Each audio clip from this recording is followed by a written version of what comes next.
recording. Hell yeah. Super secret. All right.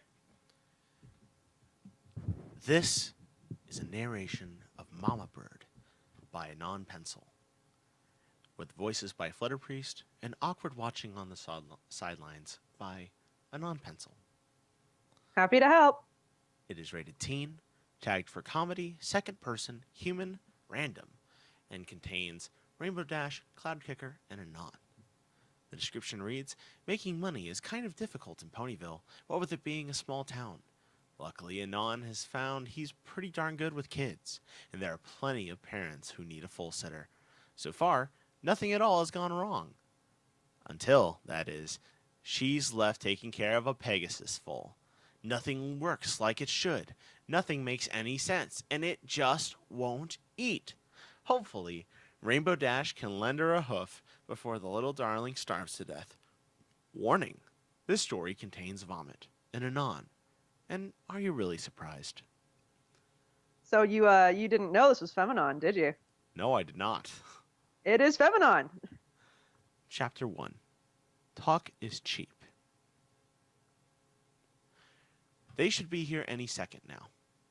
You glance up at the clock on the wall and watch the second hand tick by before you once again resume your pacing. It's just another job, you remind yourself. Nothing at all to be stressed over. You've been doing this for months. There's no reason this one should be weird. Admittedly, you know why you're nervous. Being a full sitter was always stressful the first times you did it, because you'd never taken care of a baby horse before. You were afraid you'd break them, say the wrong thing, or basically just fuck up everything royally. After those first few times, smooth sailing. It didn't take long for you to realize that they were pretty much exactly like human babies, except even easier. You've never been the mothering type, but it turns out when it comes to foals, you actually have a knack for things. Okay, there was that first time when you had to take care of Mooney, but you consider that one a fluke. The child is a literal nightmare. There's no way you were coming out of that one unscathed. Never again for that one. Never a fucking again. Still, that should just give you more comfort, right? If you can handle Mooney, you should be able to handle anything. And yeah, this is the same Feminon that took care of Mooney in Nightmares and babysitting. Nightmares and Babysitting. Yeah. Besides, how different can a Pegasus foal be anyway? Sure, they can fly, and sure, you have to watch the kid at your little cottage because you can't exactly come up to take care of the deer on a cloud. But other than that, same routine. Playing, changing, feeding, story time, bed, and then watching TV and drinking moderately while the kid slumbers. It should be great. You swallow hard and check the clock again. This waiting is torture. At long last, you hear a knock at the door, and you practically sprint to answer it. You fling the door open, quickly trying to smooth away stray wisps of your hair back into the braid you've worn. Then, you put on your best, most professional smile. Well, hey there! Welcome, you say brightly. Come on in! The young Pegasus mare enters, looking around your small abode with a polite but appraising eye. You're proud to think that you've removed all the choking hazards, sharp objects, alcohol, and vibrators from sight. No kid is finding anything that could hurt them or raise serious, worldview-altering subjects. She's carrying a small, swaddled white bundle, which she gently sets down on your favorite armchair. It doesn't move, and it doesn't make a sound, and for a moment, you have the morbid thought that the kid must have died, and she's coming to ask you to help hide the body. But no, Cloud Kicker doesn't seem like that kind of mare. Nice little place, she says gently, her voice high and vaguely musical. It looks like you prepped pretty well. She nervously glances at your ceiling fan, and you quickly pipe up to reassure you. It'll stay off all night, I swear, you say calmly. Tonight we'll just play a little, have some dinner, and then it's story time and straight to bed. But in case there's any flying, no one is going to get hurt, okay? Cloud Kicker bites her lip in unease, but nods slowly to show how she understands. She continues to glance around as she wanders aimlessly through the small cottage. I really appreciate this, she says softly. I don't often get a night out or get to have dinner just for myself. Cirrus is kind of a full-time job, you know? You shrug. Hey, I'm just glad for the money, and I seem to be pretty good with kids. Happy to do it. Don't fret. Right, just an idea seems to come to her abruptly, and she stills. Her ears prick up, and you too catch the sound of the quiet chime from your wall clock. Through her light purple coat, you think you can see her go pale. Oh goodness, it's later than I thought, she says with a little gasp. I don't want to miss the opening curtain at Rarity's show. Spike's not in it this time, and it's supposed to be a really good one. Sorry. You remember all too well the last show and how Spike stuttered his way through each and every line. Sure, the costumes were great, but you made your mind never to go watch Pulp Fiction the musical ever again, no matter who's directing. Spike even replaced all the motherfuckers with motherbuckers. Disgraceful. Yeah, don't want to miss that. She nods and flutters her wings as she paces quickly side to side as if something is nagging at her mind. Then it seems to hit her. Oh, right. I have some food to leave with you just in case, she says, producing a few small jars of pinkish paste. She can be picky sometimes, and really messy. I want you to be sure you know how to... You hold up a hand to silence her. I have plenty of food here, and I honestly don't mind getting messy when it comes to feeding, you say as you take the jars from her and set them on the kitchen table. But I really appreciate you packing a few jars from home. Sometimes that does make it a lot easier. She seems unconvinced, so you set a delicate hand on her shoulder, feeling the soft feathers of her wings rustle a little beneath your fingertips. She looks up into your face and you pat her gently. I got this. You really don't have to worry. Have a nice night. You deserve it, Mom. As you give her an additional wink, you can feel her relax under your palm. Right, you're right. I'm sorry, she says with a sigh. The other ponies say you're perfectly competent. I need to remember to just take it easy. Just come find me if anything goes wrong, okay? I will. Now go have some fun. Cloudkicker nods and moves to the doorway with a simple flit of her wings. She's been sleeping for a while, so feel free to just let her rest, she says as she steps outside. If anything, you'll just need to feed her, and then she'll go back to sleep, okay? Is it okay? Hell, you'll get to skip playing and story time and go straight to bed, red wine, and TV. This is perfect. You nod and wave her goodbye. See you at 9, you call softly as you press the door shut so quietly it wouldn't wake a baby mouse. Then, with a grin, you turn back to the little bundle on the chair. Inside the swaddled blankets is the purple-blue face of an infant, resting dreamily and breathing easily. You lift it as if it's glass, and you can feel how light the little thing is in your hands, lighter than the other foals you've been around. Plus, must be that whole Pegasus thing. They're probably more like birds than you'd guess. Tiptoeing, you make your way across the hall to your small room and set the infant on its side in the old crib you set up. It barely moves as you draw your hands away and go back to the main room. With a smile and a practiced hand, you head to the kitchen and open the half-finished bottle of Merlot that's calling to you. Heck, you were worried for nothing. This could be the easiest job you've ever had. It's less than an hour later before the silence in your cottage is shattered by the screams of what sounds like a dying rabbit. It's so startling that you almost drop your glass of wine. But fuck that, because wasting wine is for plebs. You hastily set down the glass and rock it out of your chair, then jog over to your bedroom. You smile and remind yourself to be calm as you peek over the edge of the crib, down to the caterwauling infant inside. The swaddled blankets have mostly come undone, and the two miniature indigo wings flap aimlessly about the back of the diapered foal. It rocks back and forth, flailing its little hooves, and emitting that desperate death cry like it was trying to curse the name of whoever felled it. Still, like a pro, you maintain your smile. Hey there, Cirrus, you call as you reach down into the crib. Are you all grumpy from your nap? Missing your mama? The thing spots you and only wails all the harder. Undeterred, you pick her up into your arms, again marveling at how light she is. You rock her back and forth in a bouncy, easy rhythm, the way you've done so many times before, and wait for the screaming to abate. It always worked. Sometimes it's a slow process, but it always works. This time, it doesn't work. 5 minutes later, the screaming has only risen in pitch, and your eardrums are beginning to hurt. What is this kid's problem? Hell, an eagle couldn't scream this loud. Your smile is beginning to crumble around the edges, and you rack your brain over what to do.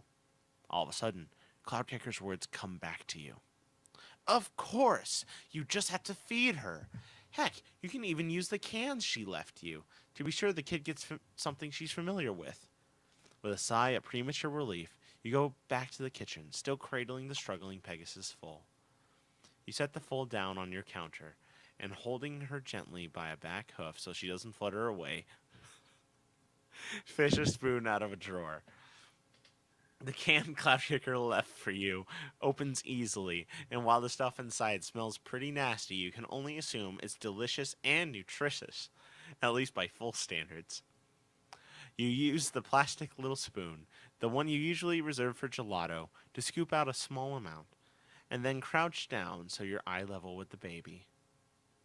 Okay, you say brightly, making a big open mouth face.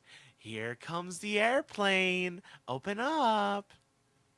Make a soft little buzzing noise. Bzzz, as you move the spoon towards her mouth, and miraculously, the infant stops crying. In fact, she stares at you, then the spoon, then shuts her mouth tight and makes a whimpering noise. You frown. Huh. Usually the airplane thing goes great with the little ones. Okay. Well, try it again. Here comes the choo-choo. Down the track. Open the tunnel. Chugga, chugga, chugga, chugga, chugga, chugga. Nothing. The kid pulls away from the spoon and screams internally, her little lips sealed tightly shut. Okay, well, no worries. There are other ways to try and get this kid to eat. You go through the car and the garage, the bat in the cave, the spaceship in the docking bay, even the skeezy van in the back alley, but nothing works. Okay, now you're actually starting to panic. What's worse is that the kid is trying to get away constantly, and your hand is getting super tired. What the hell does this kid want from you? Are you not making the plane noises right? Does she expect to be breastfed? Because that little creature is not grabbing a mouthful of your tatas. That pleasure is reserved only for boyfriends and mammogram technologists. Hey, ponies use their mouths for everything in this place. Lay off. Does it want you to sing, dance, read poetry, solve riddles? What the fuck does this kid want from you? Half an hour passes with this struggle. As if to add insult to injury, you feel the kid starts to strain, starts to slip your grasp. The strong little bugger. And you reach out to snatch her before she goes ceilingward. You have to find a way to keep this kid grounded until she's fed. In desperation, you grab rubber bands, chip clips, and some baking twine from a nearby drawer and practically tie the kid to the edge of your counter. Practically. Nah, actually, literally. You create a weird harness, slip it over the kid's body, and physically tie it down, because that's what a responsible babysitter does, right? Sure, if CPS saw this, you'd probably be arrested, but desperate times call for desperate measures. And at this point, you think you've reached desperation. Seeing that she's tied down, Cirrus looks at the twine and rubber band contraption around her torso and legs, and begins to cry again. Louder this time. Okay, fuck it. You need help. Not from the mom, of course. You still want to get paid. But from a Pegasus. Someone who's kind, helpful, Good with little babies and stuff. Someone who will make everything right, who knows how to make others smile and feel safe. Someone who knows how to deal with small creatures. Do you know any pony like that? The name hits you like a sloppy punch from a drunk basic bitch, and you bolt to the phone. You stab your finger in. You stab the number with your finger and listen over the kids crying as the dial tone sounds once, twice, then the click of her picking up.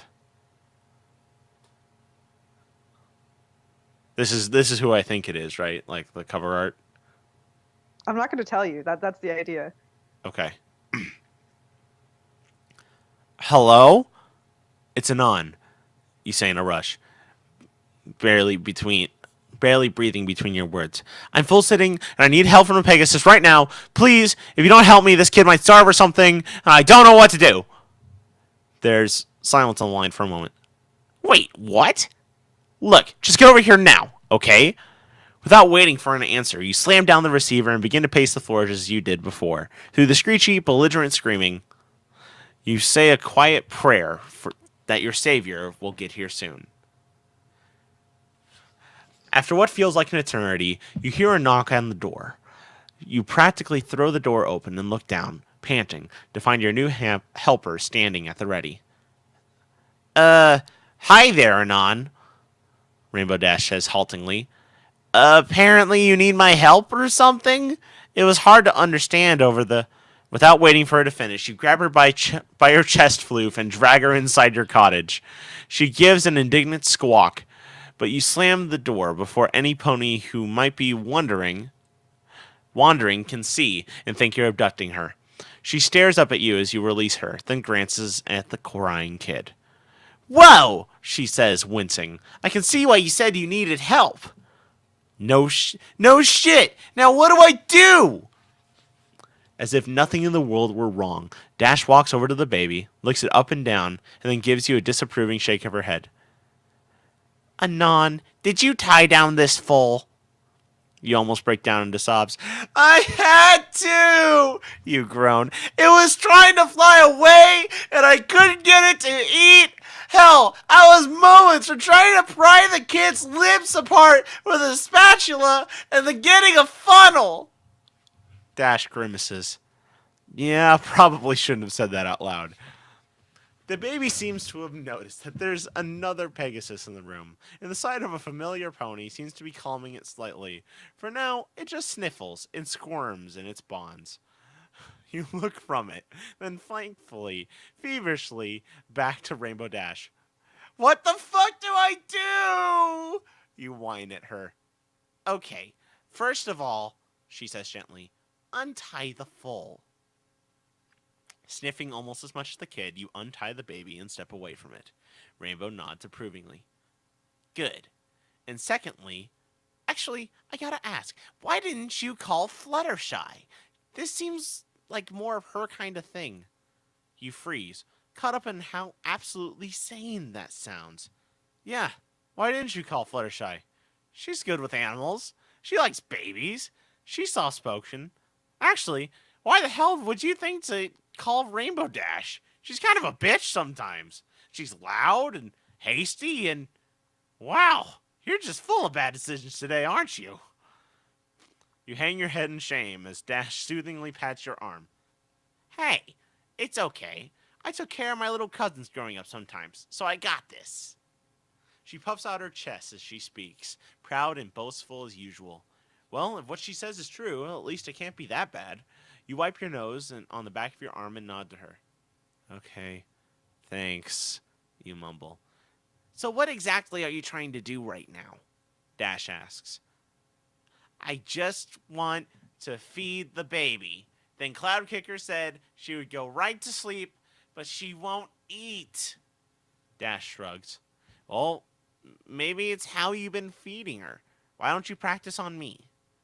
She hops up onto the counter next to the baby, who looks up at her in teary-eyed wonder. Then she assumes an innocent-looking face, bats her big pink eyes, and holds her hooves up in front of her chest like a begging dog. Wah, and all that, she says in a usual sassy way. Okay, You're definitely not a lesbian. But some part of you hurts with how cute she looks right now. You stifle your as you again take the little spoon and get a tiny mouthful of the pink paste. All of a sudden, you feel with every fiber of your being how awkward this is. Rainbow Dash is sitting on your counter, pretending to be an infant, as you try to feed her baby food using a gelato spoon. Here comes the airplane, you say haltingly, then try to make the buzzing noises.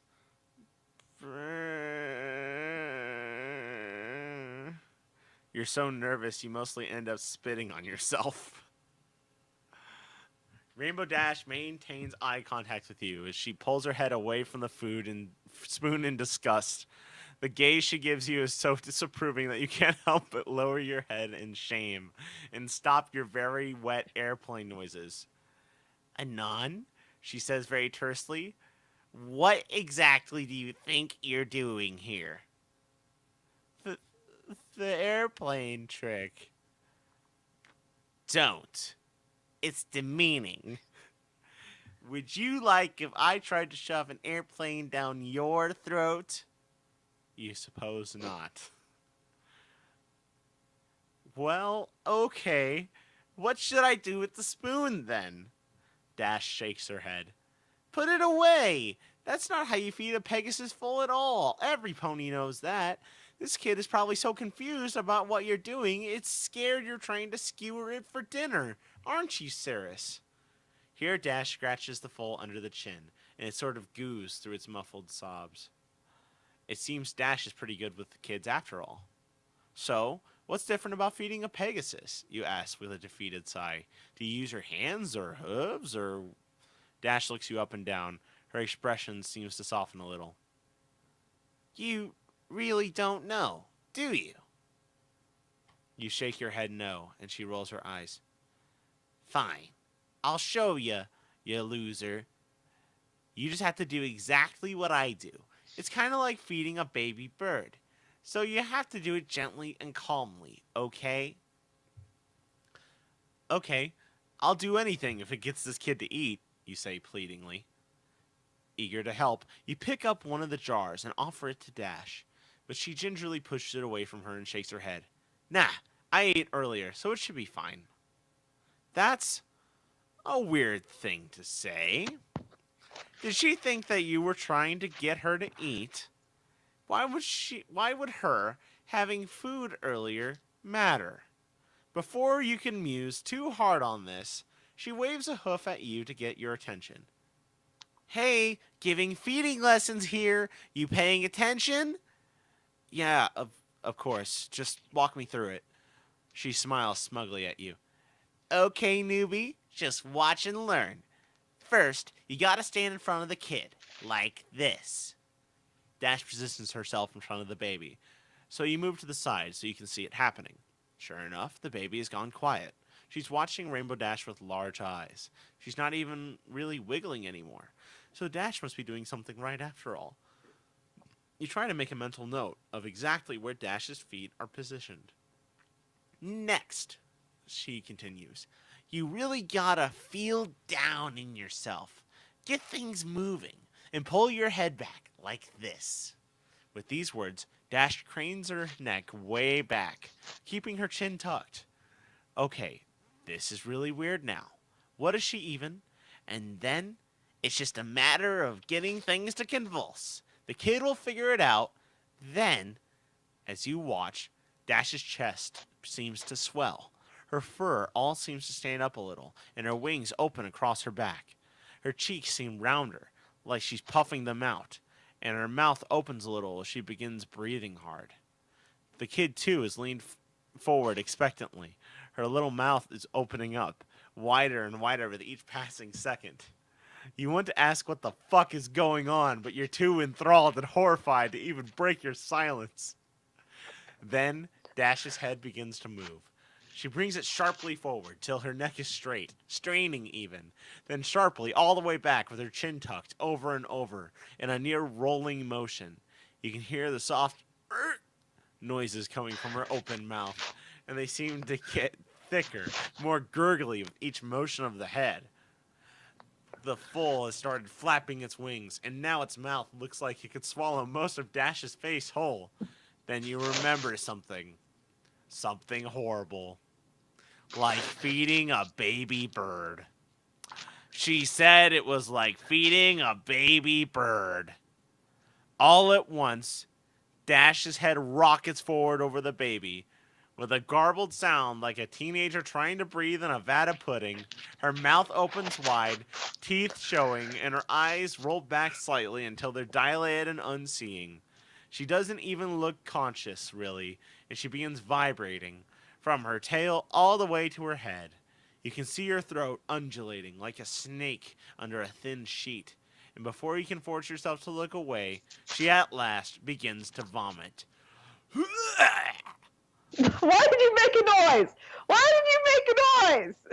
The torrent of puke streaming out of Dash's throat sprays in light brown down into the waiting mouth and onto the face of the foal, who makes a glubbering sound of delight as she begins to swallow it down.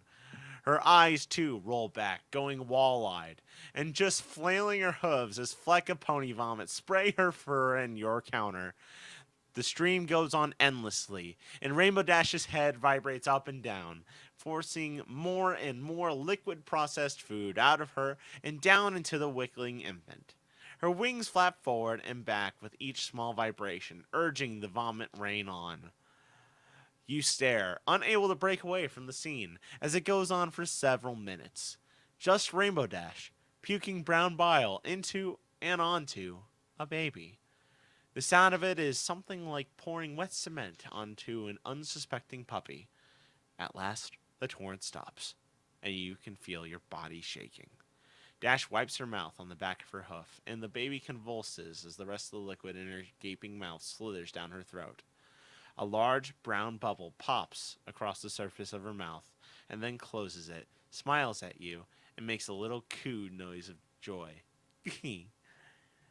You're utterly, completely overwhelmed. Your brain can't make sense of what you just saw. The stench permeates every part of your senses. Your body can scarcely take it. Dash smiles at you as well. See? Easy as pie. Even a newbie like you could do it. You stammer, making a soft creaking noise in your throat, as the blue Pegasus picks up one of the jars of food, sniffs it, and then offers it to you with a grin. Here, now you try. Seems like Cloudkicker purred these worms herself, so they should taste pretty good. This proves to be too much. With a wail of despair, you turn from the scene and proceed to vomit up all the wonderful red wine you've been drinking, as well as probably both your dinner and lunch. It splashes onto the floor to form a stinky, smelly puddle, and you tremble as you sink down next to it, coughing. See, that's the spirit. You're getting the hang of it already, you hear Rainbow Dash say behind you. Now you just have to aim it at the kid. You're glad you turned away from both Pegasi, because at least this way, they can't see you beginning to cry. Without letting the ticket master stop you, you stride past the entranceway of the small theater and walk directly into the lobby. You make your way to the doors, push one open, and then trudge lifelessly down the aisle, searching for Cloudkicker. As you spot her, smiling up at the ongoing performance, you quicken your pace, and she spots you as you get near. At first she looks confused, then just horrified. Anon, what are you? She hisses at you. But you don't give her enough time to finish that thought. Instead, you extend your arms away from your vomit-stained dress and deposit the filthy, wiggly child into her lap. She looks from it, then back up to you, and stammers to find words. Others in the theater are staring at you, but you don't care. Nothing matters. Nothing will ever be okay again. You can keep your bits, you say to her emotionlessly, and you can keep your kid. You put way too much emotion into that line. Sorry. Okay, I'll try it again. You can keep your bits, you say to her emotionally. You can keep your kid. Now she just sounds broken. Somebody tells you to shush, and you ignore them. Cloud Kicker blushes deeply, tears forming in her eyes, but your heart remains cold. But no. Before she can say anything else, you turn away and begin to trudge out of the theater. Behind you, the sounds of Silence of the Lambs the musical begin to fade. You don't care that it might traumatize the child. You don't care that you probably ruined the night for her and some other ponies. All you care about right now is getting home and taking a shower. Then, you're going to call the doctors at the hospital and make an appointment to get your tubes tied. You're not taking any chances. End. Author's note. I swear to fucking God, I do not have a pedophilia. I swear to God. I'm not even kidding. Well, I hope you like that. I'm going back to drinking now. This has been Mama Bird by Anonpencil. Thank you for listening. How's that feel? Also, the chat is Alex and Brian, and that's it. Awesome.